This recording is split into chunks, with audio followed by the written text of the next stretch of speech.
বাংলাদেশের রূপান্তরে সহযোগিতা করবে চীন, আশা ডক্টর ইউনূসের। সিজিটিএনকে প্রধান উপদেষ্টার সাক্ষাৎকার।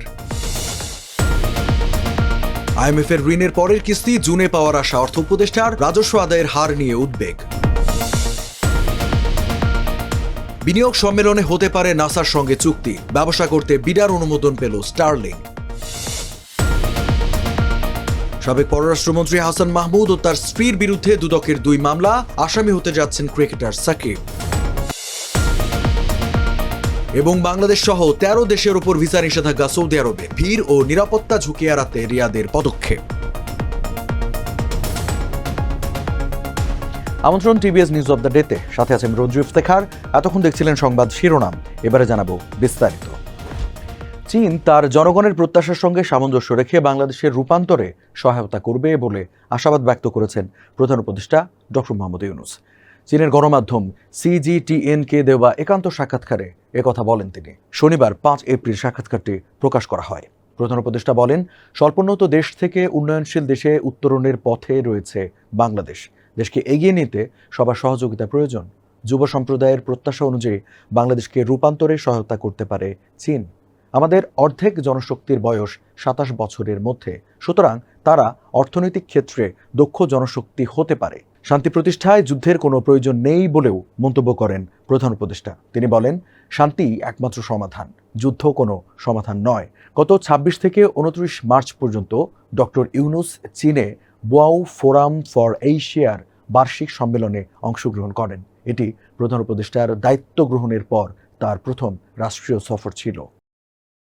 জুনে আইএমএফ এর ঋণের পরের কিস্তি পাওয়া যেতে পারে বলে আশাবাদ ব্যক্ত করেছেন অর্থ উপদেষ্টা ডক্টর সালেহ উদ্দিন আহমেদ। তিনি বলেন, আমাদের গুড ইন্টেনশন তাদেরকে দেখিয়েছি, এখন আইএমএফ দেখাক। তবে আমরা আশাবাদী জুনে পরবর্তী কিস্তির ছাড় হবে।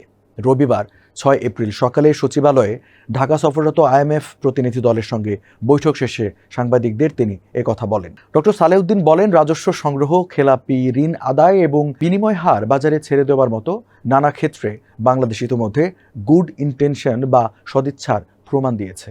এখন আইএমএফ কি করে সেটাই দেখার বিষয়। তিনি জানান, বৈঠকে আইএমএফ বাংলাদেশের রাজস্ব আদায়ের হার নিয়ে উদ্বেগ প্রকাশ করেছে। তারা বলছে, দেশে লাখ লাখ মানুষ আয়কর রিটার্ন দিচ্ছে শূন্য দেখিয়ে। সোমবার 7 এপ্রিল থেকে শুরু হতে যাওয়া বিনিয়োগ সম্মেলনে মার্কিন মহাকাশ গবেষণা প্রতিষ্ঠান ন্যাশনাল অ্যারোনটিক্স অ্যান্ড স্পেস অ্যাডমিনিস্ট্রেশনের সঙ্গে একটি বেসামরিক চুক্তি হতে পারে বলে জানিয়েছেন বাংলাদেশ বিনিয়োগ উন্নয়ন কর্তৃপক্ষ বিডার নির্বাহী চেয়ারম্যান চৌধুরী আশিক মাহমুদ বিন হারুন।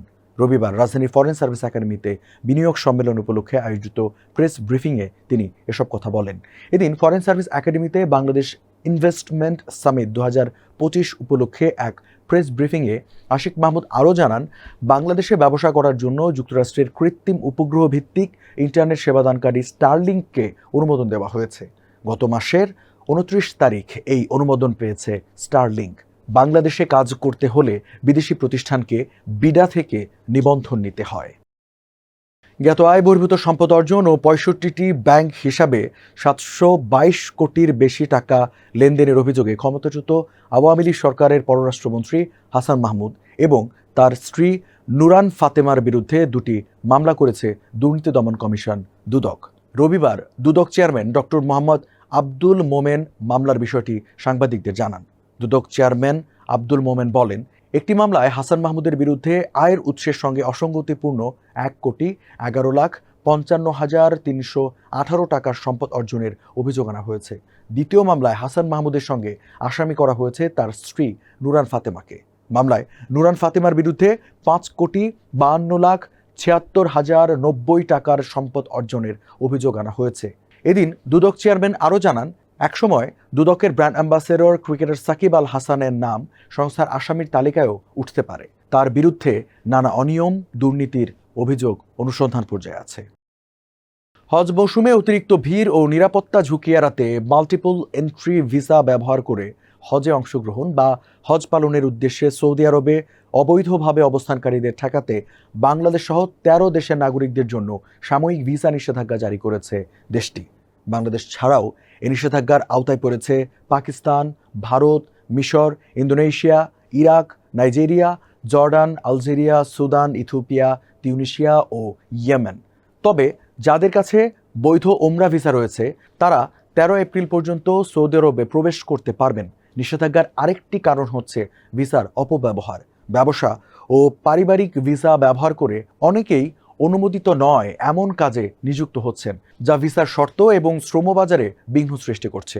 সূত্র বলছে, নিষেধাজ্ঞা অমান্য করে যারা সৌদি আরবে অবৈধভাবে অবস্থান করবেন, ভবিষ্যতে তাদের দেশটিতে প্রবেশের উপর 5 বছরের নিষেধাজ্ঞা আরোপ করা হতে পারে।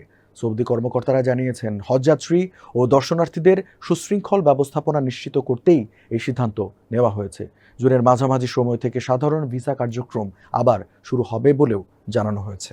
দর্শক, এই ছিল আজকে টিভিএস নিউজ অব দ্য ডেতে। এতক্ষণ সাথে থাকার জন্য ধন্যবাদ সবাইকে।